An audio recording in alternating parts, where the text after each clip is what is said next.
Wapo walioachwa kwa sababu ya injury, kwa maana majeruhi, na wapo baadhi ya wachezaji walioachwa hatujajua ni sababu gani kocha amewaacha. Na wachezaji ambao wameachwa tumejaribu kuona kwa upande wa Young Africans, tumemwona Clement Mzize ambaye ni injury, lakini vile Mudathir Yahya si injury lakini ameachwa. Israel Mwenda alikadhalika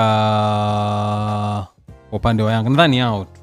Ya kwa Mudathir Yahya pia sababu ni majeruhi. Ni majeruhi pia. Yes, ni majeruhi pia. Okay. Kwa sababu utakumbuka kwenye michezo miwili ambayo alicheza Young Africans ya kimataifa ile dhidi ya JS Kabylie, lakini pia hata ule mchezo uliotangulia dhidi ya AS FAR. Ndio. Alicheza Mudathir Yahya akiwa na majeruhi. Okay. Na hata kuna taarifa ambayo alikuja kuzungumza baadaye mwenyewe kwamba alilazimishwa na rais wa Young Africans kwa maana Engineer Hersi Said alimtaka acheze kwenye mchezo dhidi ya AS FAR. Kwa hivyo Mudathir Yahya naye pia ni sababu za